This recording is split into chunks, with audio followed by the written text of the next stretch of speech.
11:18 en la mañana, continuamos en la receta médica de la Z. La doctora Jocelyn mencionaba algunas enfermedades que afectan Así es. De forma contundente a las mujeres. Y tú decías acerca de quizás el descuido, si así podríamos nosotros llamar, por las muchas ocupaciones que hoy en día tienen las mujeres. Alguien decía que las enfermedades cardiovasculares son enfermedades que hoy en día, si se hace un estudio profundo y serio, puede ser que afecten más a las mujeres que a los hombres, porque uno de los factores es el estrés. Y las mujeres y la hoy posmenopausia también tienen después que la mujer entra en la menopausia también, por un tema hormonal, también tiene más riesgo de padecer enfermedades cardiovasculares asociadas también a trastornos de los lípidos y una serie de factores que inciden en esa etapa de la vida de las mujeres. Roberto, pero terminar la idea, una de las cosas que yo quería señalar es que las mujeres, como bien también lo mencionaba Jocelyn, el estrés del hogar y el estrés laboral, es bastante porque difícil. Antes la mujer estaba en la casa, pero ahora tiene que estar fuera de la casa, tiene que trabajar, tiene que ser madre, tiene que ser esposa, tiene que ser administradora de su casa, tiene que ser la psicóloga de los hijos, del esposo, de su entorno familiar, y tiene que cumplir también con su rol personal de sus metas académicas o laborales o de cualquier índole que ella haya decidido que tiene como propósito. Las actividades de relajaciones se han disminuido. Tenemos ya a nuestra invitada. No entendí esa parte, Roberto. Las actividades de relajación, de ocio, o sea, de salir, sobre todo ahora en temas de pandemia, o de ir a hacer ejercicio, de hacer una serie de cosas. Ahí sí ya entendí. Usted sabe, doctora Sánchez, usted que es madre. No, usted sabe que para nosotras mismas. Así es, uno ya como que lo pasa a un segundo plano. Pero hoy es un día interesantísimo porque hoy vamos a tratar un tema, ¿verdad, Roberto? Sumamente interesante para todo nuestro público que nos sintoniza en este martes 9 de marzo. Así que la doctora Jocelyn Sánchez, que presenta... Importante, 9 de marzo, porque se conmemora también el natalicio de Francisco del Rosario Sánchez. Así es. 204 años del natalicio de nuestro patriota. De nuestro padre de la patria. Así es, padre de la patria. Entonces, como decía la doctora Naudo, en el día de hoy tenemos una invitada especial que va a tratar el tema de manejo y prevención de la pielonefritis. Es la doctora Carol Villanueva, quien es médico internista nefróloga, egresada de la Universidad Central del Este, y quien hizo su especialidad en nefrología en el Hospital Padre Villini. Actualmente labora en el Instituto Nacional de Cáncer Rosemilia Pérez Tavares, el INCAR, y también en el Hospital Maternidad Nuestra Señora de la Altagracia y en el Centro de Ginecología y Obstetricia de la Avenida Independencia. Bienvenida, doctora. Bienvenida, doctora, a esta receta médica de la Z. En el día de hoy vamos a hablar sobre el manejo y la prevención de las infecciones de los riñones, como comúnmente llamamos pielonefritis. Bueno, no es comúnmente. Los médicos tenemos ese término de pielonefritis y aplatanado le decimos infecciones de los riñones. Pero es importante para que la gente hay sepa. Personas que se asustan, doctora, que dicen, yo sufro de los riñones. Entonces, que usted aclare en esta mañana, que oriente bien si hay una diferencia entre piedra en los riñones o pielonefritis. Sí, claro que sí. Existe una gran diferencia entre lo que es piedra en los riñones y lo que es pielonefritis. Una piedra en los riñones significa simplemente eso, que hay una piedra en los riñones, y eso se llama en término médico nefrolitiasis. Así es. ¿Por qué? Porque tenemos una piedra dentro del riñón. Ahora, la diferencia entre una pielonefritis es que tenemos una infección que está en el mismo riñón. Entonces, cuando tenemos una pielonefritis y tenemos una nefrolitiasis o una infección en el riñón o una piedra en el riñón, el manejo es totalmente distinto. El enfoque y los síntomas también son totalmente distintos. Por ejemplo, si tenemos una piedra en el riñón, normalmente tenemos un dolor que empieza en la espalda, en la parte de atrás de la espalda baja, y este dolor se va hacia la parte de adelante del cuerpo. y generalmente se localiza hasta la parte inferior del abdomen, del mismo lado que tiene la piedra que va bajando. Esto es porque el riñón se encuentra en la parte de atrás del abdomen. Se llama que es un órgano retroperitoneal, es decir, está detrás de una pared que se llama peritoneo, y por eso el dolor, a pesar de que también es en el abdomen, empieza en la parte de atrás, y luego el riñón tiene el uréter. El uréter pasa a la parte delante, y por eso las personas sienten el dolor que empieza detrás y luego pasa adelante y se queda fijo o se va hacia las piernas. En los hombres puede pasar que como la uretra pasa por el testículo, puede sentir dolor en el testículo cuando la piedra está bajando y dolor al orinar. En la pielonefritis, que es la infección de los riñones, tenemos igual un dolor con la misma característica, pero en este caso el paciente tiene fiebre, náuseas, dolor al orinar, o que se queda con la sensación de que quiere orinar, pero no puede. Puede tener cambio en el color de la orina, puede estar orinando color Coca-Cola, color rojo, puede estar orinando con espuma. Puede tener distintas características que son los que nos dicen que se trata no solamente de una piedra o que no solamente de una piedra, sino que también puede tener una infección.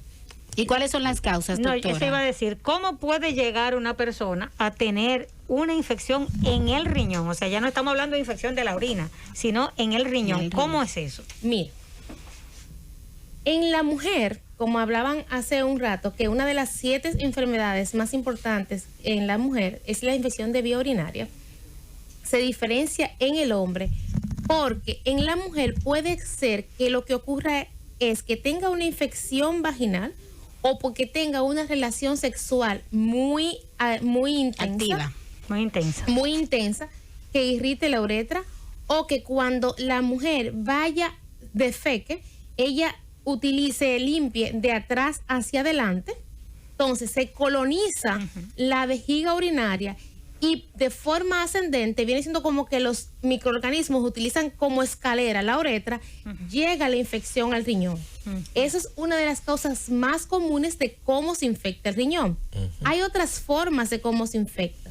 Puede ser luego de un procedimiento quirúrgico, puede ser que el paciente tenga un problema que esté comunicándose algo desde el colon hacia la uretra y dependiendo el lugar donde se estén poniendo en contacto, pues entonces la bacteria suba y también infecta el riñón.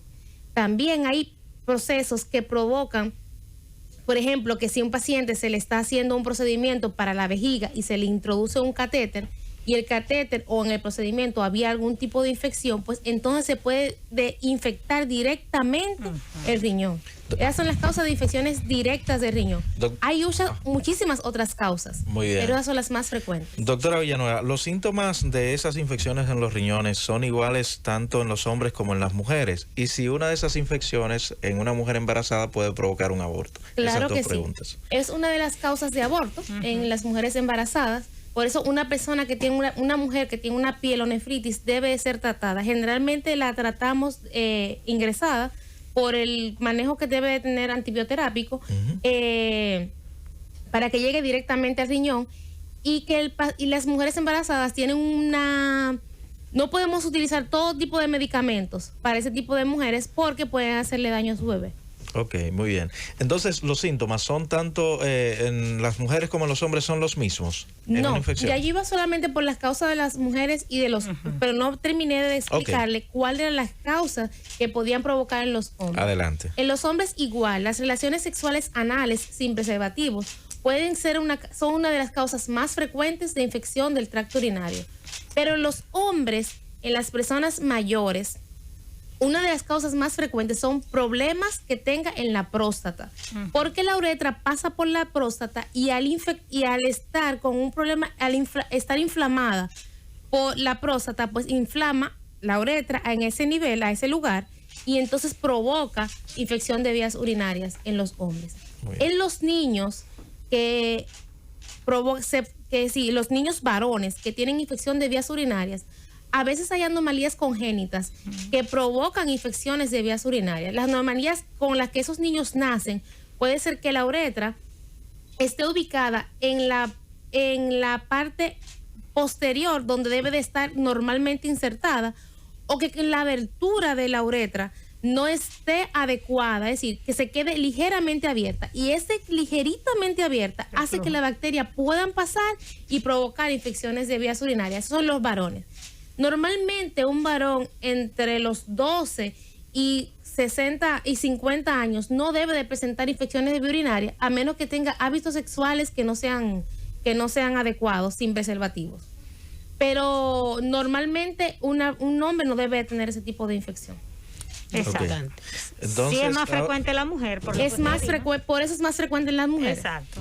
Ok, pero entonces los síntomas, ¿qué me dijo de ellos? ¿Son iguales tanto en las mujeres como en los hombres? Sí, los síntomas son los mismos síntomas. Okay. Presentan fiebre, si es infección, presentan fiebre, pueden presentar náuseas, vómitos, sensación de malestar general, sensación de malestar en la parte genital, dificultad para orinar, cambio de color en la orina. Okay. Cuando va al baño se queda con la sensación de que quiere seguir haciendo pipí. Esos son los síntomas generales de una infección de vías urinarias. Ahora, si es por una piedra, generalmente no hay fiebre, generalmente no hay náusea, generalmente el malestar general es por el dolor. ¿A usted alguna vez no le ha dado un dolor de los riñones? Porque eso duele. Gracias a Dios. He visto hombres arrastrarse por ese sobre todo dolor. Por las piedras. Sí, y por las piedras. Algo importante, doctora, que usted destacó, y como soy pediatra y yo sé que nos escuchan muchas madres, eso es importante cuando en los niños o los adolescentes, ¿verdad?, varones, infección de vía urinaria, es motivo de estudio para ver si no hay una malformación que esté provocando un reflujo, ¿verdad?, vesicuretral o cualquier otro tipo de situación. O sea que es importante que las madres tomen eso en cuenta, que las infecciones de vías urinarias en niños es importante, todas hay que estudiarlas y visitar al médico, pero puede ser algo de malformación. De hecho, en varones adultos también es una causa importante, porque claro, yo he tenido muchos pacientes que llegan a la consulta por una infección de vía urinaria, y cuando estudiamos el paciente lo que tiene es un problema realmente en la próstata, no es un problema realmente en ninguna parte de la vía urinaria. Exacto. También el caso me ha dado muy frecuentemente de pacientes que tienen infección de orina, van a muchos médicos, se tratan, hacen muchísimos tratamientos, pero no se revisan el colon. Y cuando viene a ver, tenemos un divertículo en el colon, tenemos una fístula entre el colon y la uretra, tenemos un cáncer de colon, que son causas de infecciones de vía urinaria, que también hay a repetición. Y una causa que muchas veces no se toma en cuenta, pero que también he tenido muchos pacientes, es el agua de la casa. Hace como un tiempo, en República Dominicana todo puede pasar, y construían una cisterna al lado del séptico, de donde se depositan todos los desechos orgánicos. Y esas aguas están contaminadas. Es importante analizar el agua. En muchas personas que han puesto simplemente con ponerle un filtro en su casa de agua, se han eliminado todos los problemas de infección de vía urinaria. Y esto es importante destacarlo, porque imagínese que solamente usted utilizando esa agua, no solamente le está provocando infección de vías urinarias, usted está cocinando con esa agua, trapeando el piso de su casa con esa agua, fregando con esa agua. Entonces a veces usted se pregunta de dónde viene todo esto. Y puede ser desde el agua de su casa. Y a propósito del agua, doctora, personas que casi no beben agua, dicen, no, lo que pasa es que si yo voy a salir y si me tomo 2 vasos de agua, tengo que pararme en un baño a orinar. ¿Qué conducta? ¿Usted está de acuerdo con esa conducta de esas personas? Bueno, yo estoy de acuerdo con que pongamos más baños, porque tenemos que orinar. Sí, que ¿cuántos vasos de agua al día? Porque se dice 8 vasos de agua, entonces. ¿Cuántos vasos de agua al día? Yo tengo una página donde yo todas esas preguntitas se la destaco. Se llama doctoravillanueva.com.do, y son preguntas así simples. ¿Cuántos vasos de agua me tengo que beber en el día? ¿Y por qué lo pongo? Bueno, porque eso es sumamente fácil. Para saber cuántos vasos de agua le corresponde a usted como adulto tomar, usted simplemente toma su peso, lo divide en 2 y lo multiplica por 35. Fácil. Si yo tengo, por ejemplo, vamos a hacer un cálculo, vamos a coger nuestra calculadora. Yo tengo ahora mismo 180 libras, ¿verdad? A ver, 180 libras. 180 libras. Todo el mundo a calcularse su peso. Son 90, ¿verdad? 90 por 35 me da 3.150. Eso equivale a 3 litros y 150. Yo me tengo que tomar. Entonces, esas personas, por ejemplo, deben de tomarse como mínimo 3 litros. ¿Qué yo hago de una forma diario? Sí, eso es lo que le corresponde. Bueno, ahí incluye los jugos y todas esas cosas. Sí, no tiene que ser agua obligatoriamente. Pero hay que tener en cuenta ciertas cosas con los jugos cuando una persona tiene piedra en los riñones. Por ejemplo, hay jugos y sustancias que tienen un alto contenido en oxalato o un alto contenido en minerales que pueden ser desencadenantes de piedra en los riñones. Es decir, que no es solamente que tomemos en cuenta la ingesta de líquidos, sino que también que ese líquido no tenga sustancias que pueda provocar más piedra, porque lo que queremos aquí es que no tengamos piedra, ¿verdad? ¿Es mito o realidad que en la niñez esto de las infecciones en los riñones afecta más a las hembras que a los varones, pero en la adultez más a los varones que a las hembras? ¿Eso es mito o realidad? En la niñez afecta más a las niñas que a los niños. Y si afecta a los niños, ya hablamos de que tenemos que investigarlo. Y en la adultez sigue afectando más a las niñas que a los niños. Por eso, por eso, acuérdense cuando la doctora estaba hablando de las enfermedades de las 7 y estaba mencionó como las 6 infecciones de vías urinarias. Así es. Excelente. Entonces vamos a darle chance también al público para que pueda externar sus inquietudes a la doctora Villanueva en este día a través del 809-732-0101, 809-200-0101 y al 855-221-0101. Pero hay un oyente que me envía la siguiente pregunta. Dice, yo tengo 5 años con una piedra en los riñones. El urólogo dice que no sale, que se debe realizar una operación. Dice, pero no siente molestia, según lo que escribe acá. ¿Qué usted le sugiere? Si una persona tiene una piedra que mide más de 1 centímetro, no va a salir, porque la uretra tiene el tamaño de 1 centímetro. Es como que si tratáramos de pasar por una manguera que mide 1 centímetro, o fácil, si tratáramos de colar en un colador unos limoncillos, no van a pasar porque son muy grandes para pasar por los hoyitos del colador. La única forma es destruirla. ¿Por qué es importante sacar la piedra del riñón? Bueno, porque es que el riñón es algo que no debe tener una piedra, es lo primero. Y segundo, si dejamos la piedra en el riñón, aunque es poca la incidencia, las causas de que eso puede llevar al paciente a diálisis, la piedra en el riñón también las piedras en los riñones son causas de diálisis posteriormente. Por eso hay que destruirla. Dice que no tiene ningún síntoma, que no siente dolor. En ocasiones no tiene ningún síntoma porque ya se queda encapsulada ahí. Y eso es peor. Porque si se queda encapsulada la piedra, se queda puesta ahí, pues entonces lo que le queda alrededor, pues en un momento ella se va a seguir poniendo más grande y lo que le queda alrededor se va a seguir dañando. Bueno, ya usted escuchó. Buenos días, receta médica. Adelante. Doctora, yo tengo incontinencia urinaria, tengo 76 años.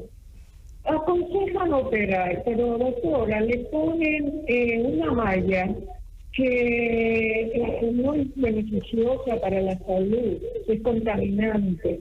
¿Qué usted me aconseja, por favor? Gracias. Qué bueno que tengo una ginecóloga, pero las mallas no son contaminantes. No.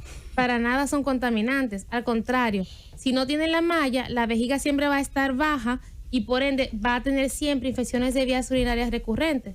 Entonces, las mismas infecciones de vías urinarias recurrentes igual van a dañar el riñón. Es mejor ponerse la malla que debe de ponerse. Aquí los ginecólogos son muy bien, están certificados muy bien y hacen muy bien ese trabajo de colocar una malla para la incontinencia urinaria y eso se corrige perfectamente. Es peor la infección de vía urinaria. Ahí está. Buenos días, receta médica. Muy buenos días. Adelante. Le felicito por su excelente programa. El Señor les bendiga a todos. Amén. Bien, yo tengo una inquietud, doctora. Yo me he hecho últimamente, me hacen los análisis de orina y siempre me sale 3 cruces de sangre oculta. Me ponen el tratamiento para la infección de orina, pero cuando me lo repito, me persiste. No es lo mismo. Por favor, me ayuden en eso. No es lo mismo tener sangre en la orina que tener una infección en la orina. Una infección en la orina se determina cuando tenemos un cultivo de orina positivo, urocultivo positivo. Cuando tenemos sangre en la orina, debemos determinar de dónde viene esa sangre. La sangre que viene del riñón, eso es muy fácil de hacer. Se hace una prueba que se llama dismorfia eritrocitaria. La sangre que viene del riñón, sabemos que tiene una forma y la sangre que está debajo del riñón tiene otra forma. Dependiendo qué encontremos en la dismorfia, sabemos de dónde viene la sangre y de ahí investigamos. No es poner un tratamiento, sino investigar por qué tiene la sangre en la orina. Puede ser por muchos factores, puede ser por piedra en el riñón, puede ser que tenga un mioma un mioma uterino, puede ser que tenga algún problema en el cervix, puede ser que tenga algún problema en la sangre, que cuando esté pasando por el riñón, pues entonces se esté manifestando en la orina como sangre en la orina. 3 cruces de sangre en la orina es algo importante que hay que investigar de dónde viene esa sangre. Así es. Buenos días, receta médica. Sí, yo me llamo Eduardo. Yo orino mucho, el día orinando y de noche. ¿Qué pasa con eso? No entendí. Él se pasa la noche entera orinando. Poliuria. Y bueno, la otra pregunta sería cómo él toma agua, ¿verdad? Si se pasa la noche entera orinando. Porque de repente, si él toma mucha agua después de las 6 de la tarde, pues entonces, lógico está, se va a pasar la noche entera orinando. Lo otro es si está tomando algún tipo de diurético. Si está tomando el diurético, ¿a qué hora se lo está tomando? Si se lo está tomando después de las 4 de la tarde. Normalmente, los diuréticos son furosemida, Lasix, que ese es su nombre comercial, espironolactona, hidroclorotiazida. Algunos medicamentos para la presión provocan que las personas orinen mucho de noche. Hay que ver qué está tomando que hace que él orine más de noche que de día. Y los niveles de glicemia también. Sobre todo, los niveles de glicemia, los niveles también de una sustancia que se llama ADH, que muchas personas no la toman en cuenta, pero a veces si tenemos algún problema en la cabeza, pueden esas sustancias estar elevadas y esa sustancia hace que la persona orine más. Y si el paciente es igual, si es diabético, pero aunque tenga la glicemia compensada, pero ya está empezando con un grado de nefropatía diabética, que puede ser otro tema a tratar, entonces el paciente puede empezar a orinar, que es la primera fase, que es lo primero que ocurre, empezar a orinar mucho. Tengo una pregunta aquí, Roberto, de una persona del público, que dice que cuando orina huele mucho a metal y la orina es muy colúrica. ¿Que a qué se debe? Dice la radio escucha. Cuando una persona orina con olor metálico, generalmente hay que investigar cómo están sus niveles de urea en sangre, porque normalmente son por niveles de urea elevados. Hoy también los niveles de plomo en sangre, dónde trabaja, dónde vive, son cosas importantes a investigar. ¿A qué se debe realmente? Siempre tenemos que saber, para saber a qué se debe, tenemos que analizar a qué se debe y hacer un historial clínico completo para uno identificar cuál es la causa que está provocando. Cuando usted habla de urea, es la filtración del riñón, para que entiendan. El análisis urea de la sangre. Excelente. Preguntan por acá si los tumores de ovario pueden provocar sangrado en la orina. Claro que sí. Es una causa muy frecuente, como le decía la oyente anterior, de que tenía 3 cruces de sangre en la orina, que los tumores pueden provocar sangre en la orina. Muy bien. Por invasión en la uretra.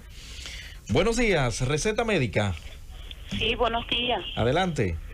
Que una inquietud que tengo, que mi esposo tiene 48 años y él orina cada 5, cada 10 minutos así. La primera vez que orina mucho, después orina como de agotica, así. Me dice que él siente como un pujo cuando va a pulsar la orina. ¿Le han hecho examen de orina para ver cómo está, si tiene algún tipo de infección? ¿Y de la próstata? Él se hizo exámenes a ver si tenía infección y no salió con nada. ¿Y la próstata estaba bien? No se ha hecho de la próstata. Pues tenemos que ver la próstata en ese paciente porque, como le explicaba anteriormente, la uretra pasa por la próstata y si la próstata está inflamada, normalmente produce ese síntoma en varones. Buenos días, receta médica. Recuerden que estamos conversando en el día de hoy con la doctora Carol Villanueva. Elizabeth Carol Villanueva. Todo el mundo me conoce como Elizabeth Villanueva. Okay. Sí, pero mi segundo nombre es Carol, sí. Bueno, ahí está. Elizabeth Carol Villanueva. Con la doctora Villanueva. Acerca de las infecciones en los riñones. Sí, infecciones en los riñones y también nefrolitiasis. Buenos días. ¿La receta médica? Sí. Así es. Yo quiero hacer una preguntita. Adelante. Sí, a veces yo me levanto varias veces a orinar y aparte de eso me queda como una sensación después que termino de orinar. ¿De que quieres seguir orinando cuando...? Sí. Ok. Sí. La misma pregunta. ¿Huele mal su orina? Dígame. ¿Huele mal su orina? Sí, algunas veces sí. Ok, pues lo que muy probablemente sea es que tenga una infección en la orina. Hay que hacerle un urocultivo para saber qué es lo que tiene en la orina y ponerle el tratamiento correcto. Doctora, hay algo muy importante y es que el 10% de los partos en la República Dominicana, ¿verdad?, son prematuros. Y sabemos que una causa importante de parto prematuro, y queremos saber si usted así lo confirma, son las infecciones de vías urinarias en las embarazadas, ¿verdad? Sí. Es algo tan sencillo hacer un examen de orina, muchas veces en la consulta de la mujer embarazada, nos ahorraríamos el tema de evitar los partos prematuros, la muerte incluso en los niños.